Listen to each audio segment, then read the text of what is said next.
Vamos começar respondendo a questão do x, para esse exemplo, que ele nunca é 5, ele se aproxima do 5, mas substitui por 5. Então, guys, a filosofia é a seguinte. Para explicar melhor, a gente vai esboçar um gráfico aqui de uma função contínua. Um gráfico, vou fazer um eixo aqui, outro eixo, vai sair mais um pouco torto, mas o importante vai ser a filosofia. Seria bom eu descer mais esse eixo aqui, vou colocar um pouco mais para cá. Ok.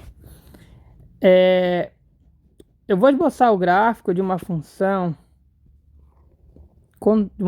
um gráfico contínuo, veja, o gráfico não tem furos, e a gente vai ver que ele tem uma propriedade interessante. Se eu pegar se eu fixar um ponto qualquer aqui, tá? Ponto qualquer, normalmente a gente chama, é um ponto genérico, a gente denomina por uma letra, eu vou chamar de P. Mas nesse exemplo específico, o nosso ponto que a gente quer trabalhar e analisar é o 5. Aí eu posso colocar o 5 para vocês aqui, ó. Mas tanto faz. Se eu quiser desenhar um triângulozinho aqui, desenho também, que não vai fazer diferença. O importante todo é a filosofia. A filosofia da coisa. Aqui, então, beleza. Aí eu vou colocar um P aqui. Só para colocar alguma coisa mesmo. Então, beleza.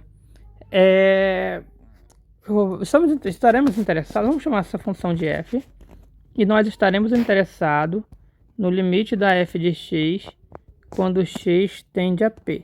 Para você entender primeiramente, deixa eu falar um negocinho rápido. Pegue f de x igual a x quadrado mais 1. Guys, quando você calcula a imagem de 3, de um número qualquer, vou pegar 3, qualquer um.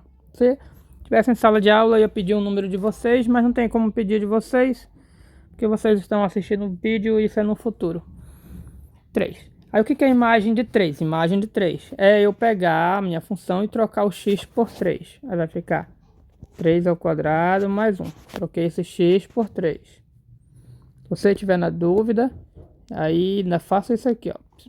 Aqui, duplico, coloco bem aqui minha função, apago o x, coloco 3. Pronto, eu troquei x por 3. Faz essa conta, dá 10.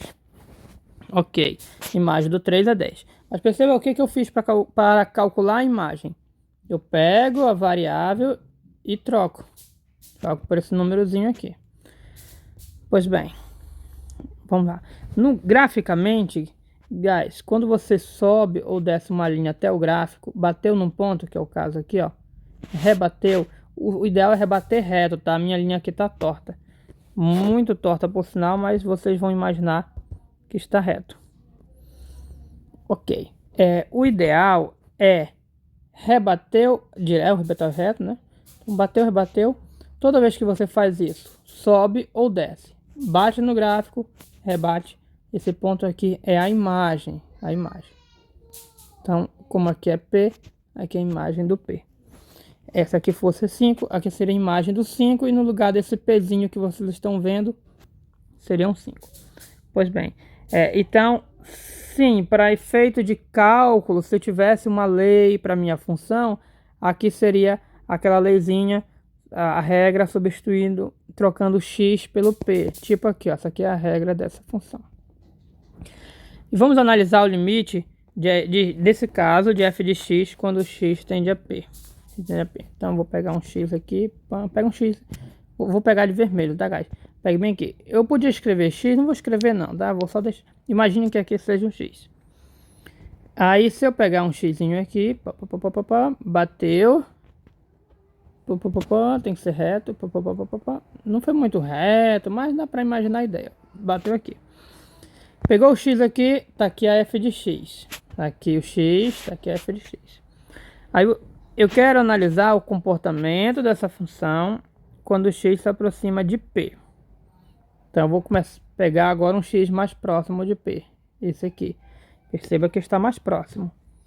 Aí eu vou aqui, ó, bateu. Aí, pam, pam, pam, pam. Vai, ó, pam, pam. Aqui, ó. Beleza. Mais ou menos reto, bem aqui. Aí observa o que aconteceu. Quando eu comecei a aproximar o X do P, aqui a nossa, vou pegar amarelinho, o nosso f de x era aqui, ele pulou para cá. Perceba que ele deu uma descidinha. E a tendência, se a gente vai analisar direito, é ele descer mais ainda para se aproximar do pretinho. Quem é o pretinho? O f de P. Mas por enquanto nós estamos aqui ainda no vermelhinho. Aí vou afinar o nosso lápis. Afinei. Que a gente vai pegar o mais próximo ainda do P. Aí, ó. Não sei se vocês estão conseguindo ver, porque amarelo não dá para ver direito. É vermelho, né? Nós estamos na cor de vermelho, perdão. O amarelo eu estou usando para seta. Aqui, ó. Pam, pam, pam, pam, pam. Aqui, ó. Aí aqui, aí eu vou, ó. Olha, agora que eu sou penalizado pelo torto. Como eu fiz torto, aí eu vou ter que ajeitar esse negocinho aqui. Vamos ajeitar rapidinho, guys. Porque como eu fiz torto, aí agora o negócio já não dá mais certo. Ainda tá torto, né? Mas agora tá mais perdoável. Bem aqui é o f de P. Aí vamos pro nosso f de x de volta. Não sei se vocês lembram, ele veio daqui, ó. Aqui, ó. Pã. Vamos, bora lá. Pá. Dá mais ou menos aqui. Tudo bem, tá torto. E à medida que você vai aproximando, pegando próximo, vai se aproximando do P.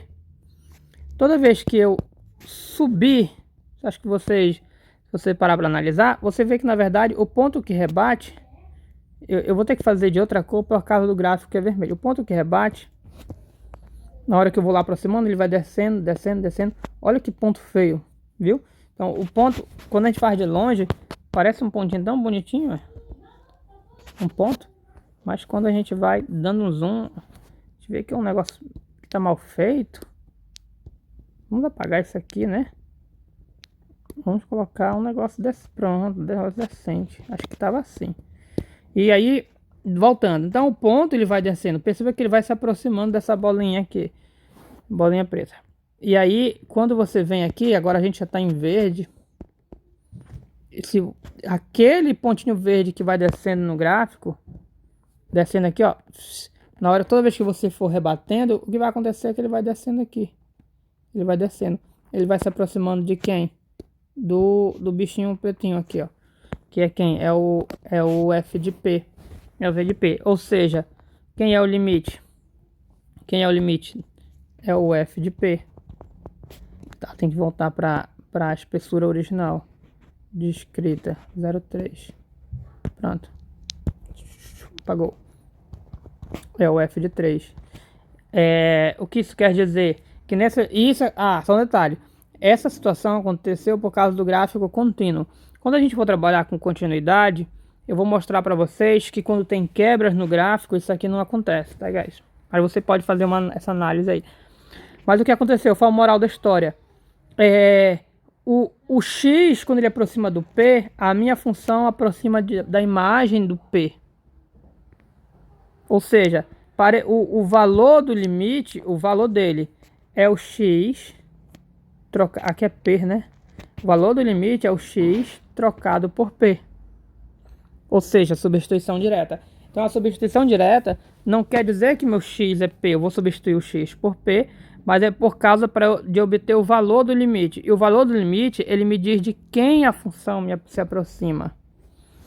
E nesses casos de funções contínuas, a gente vê que o x se aproximar do ponto significa que a f de x se aproxima da sua imagem.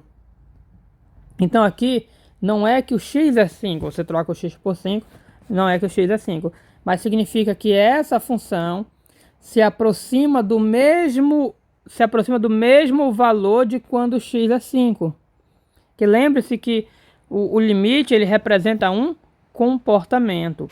Dizer que esse limite é isso aqui significa dizer que essa função se aproxima disso.